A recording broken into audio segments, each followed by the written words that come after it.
श्री शिवाय नमस्तुभ्यम। नवरात्रि के बचे हुए किसी भी दिन में अगर माता प्रसूति का नाम लेकर 9 लौंग का सर्वश्रेष्ठ उपाय किया जाए तो भाग्य बदलता है।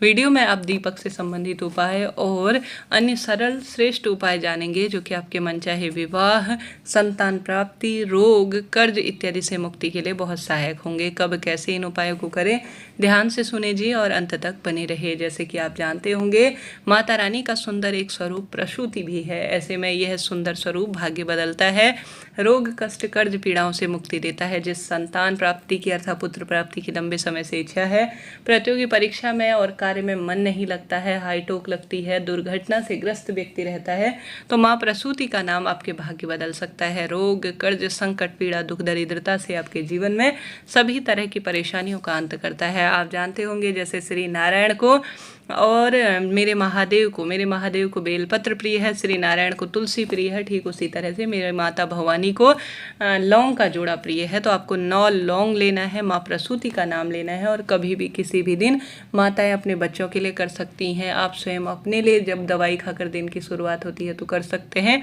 कुल मिलाकर जो भी कामना के तहत आप करेंगे निश्चित रूप से वह कार्य पूर्ण होगा।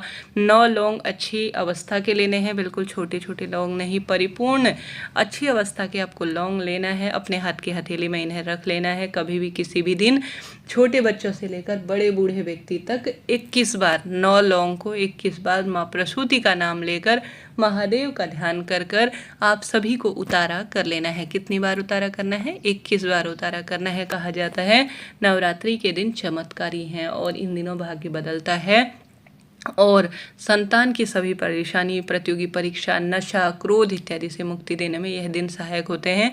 तो माँ प्रसूति का नाम लेकर 9 लौंग 21 बार व्यक्ति के ऊपर से उतारा कर लेना है। अब आप सभी को इन लौंग को ले जाकर घर में तो किसी भी अवस्था में रखना ही नहीं है, न ही घर के मंदिर में समर्पित करना है। इस बात का ध्यान रखना है।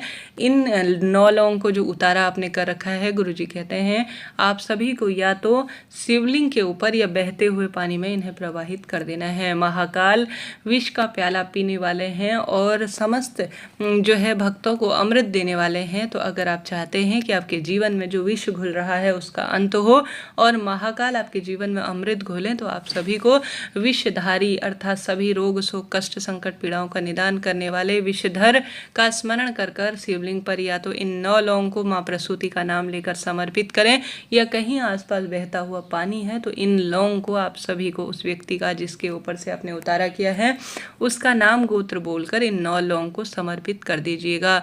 यकीन मानिए बच्चे प्रतियोगी परीक्षा में उन्नति करेंगे, परिवार से विवाह की अड़चन दूर होगी, संतान प्राप्ति की जो दिक्कत है वह दूर होगी, रोग, कर्ज इत्यादि से मुक्ति मिलेगी, काम में मन नहीं लगता तो लौंग का जोड़ा एक ऐसी वस्तु है जो कि जीवन से दरिद्रता, दुख को तो दूर करती ही है, साथ ही जीवन में अलग ही तरह की बरकत करती है। तो कभी भी किसी भी दिन माँ प्रसूति का नाम लेकर 9 लौंग का जोड़ा, कितना सरल उपाय है, कोई पैसा समय तो वो लगता ही नहीं है, करने में कोई बुराई है ही नहीं। यह उपाय ऐसे हैं जो किसी को हानि नहीं पहुंचाते, परंतु इनका लाभ चमत्कार स्वरूप में कहा गया है। करके देखिएगा, जीवन में ऐसा बदलाव आएगा कि आप देखते रह जाएंगे। कहीं पर भी बात अटक रही हो तो पूछ लीजिएगा कमेंट्स के द्वारा, सभी सवालों के आप जवाब प्राप्त करेंगे। देर न करते हुए दूसरा उपाय जानते हैं। जैसा कि आप सभी जानते होंगे यह दिन बहुत चमत्कारी होते हैं, इन दिनों में तो भाग्य बदलता ही है। मैं आप सभी से हमेशा ही कहती हूँ, अगर आप अखंड ज्योत नहीं लगा सकते, माँ के कोई व्रत उपवास आपसे नहीं हो पाते हैं, कोई भी आपसे नहीं हो पाता है, तो बचे हुए नवरात्रि के 9 दिनों में आप सभी को कोशिश करनी है कि देवी माँ के मंदिर में या घर के मंदिर में एक माँ के नाम का अलग से एक दीपक लगाने का प्रयत्न करें। उस दीपक के अंदर आप लौंग का जोड़ा जरूर से डालें, इससे सब कामना सिद्ध होती है, ऐसा शास्त्र कहता है। तो आप सभी को घर के मंदिर में अन्य देवी देवताओं का अलग से आप दीपक लगाएं, परंतु अपने कुल देवी मैया और सभी देवी देवताओं का ध्यान करते हुए एक अलग से दीपक लगाने का प्रयत्न करना चाहिए। भाग्य बदल जाएगा, रोग, कर्ज, संकट, पीड़ाओं से मुक्ति मिलना शुरू हो जाएगी। तो आप कुछ भी नहीं कर पा रहे हैं तो एक दीपक आप माँ के नाम का इन दिनों में अलग से जरूर से लगाएं। साथ के साथ आप माँ का स्मरण कर कर भोग प्रसाद भी माँ के समक्ष समर्पित करें और साथ के साथ माँ के चरणों में लाल फूल और बताशा, लौंग का जोड़ा, सुहाग सामग्री और अपना जो भोजन प्रसाद दिन के अनुसार आप समर्पित करते हैं या साधारण सरल तरीके से आपके पास जो है जैसा है माँ को समक्ष जो है प्रस्तुत कर देते हैं, तो भी माँ जो है इन चमत्कारी दिनों में आप पर कृपा बरसाती है। माँ को जो है अलग से एक दीपक और एक लौंग का जोड़ा, फूल, लाल रंग का गुड़हल या गुलाब का, सुहाग की सामग्री काफ़ी प्रिय है। इनका भोग लगाने से माँ प्रसन्न होती हैं, निश्चित रूप से परिवार में बरकत भरती हैं। तो करके देखिएगा, जो है समय और भाग्य बदलते देर नहीं लगेगी। कितना सुंदर सरल उपाय है, करने में क्या लग रहा है, करके देखिए ना, लाभ तो मिलना ही है। साथ के साथ इन दिनों चमत्कार होते हैं, आप जानते होंगे। माँ आपके जीवन में खुशियाँ भरेंगी, रोग दोष संकट कष्ट पीड़ा से मुक्ति करेंगी। हर परिवार में आजकल समस्या है कि दवाई खाकर दिन की शुरुआत होती है। तो नवरात्रि के बचे हुए दिनों में गुरुजी कहते हैं आप सभी मात्र एक बेलपत्र लीजिए।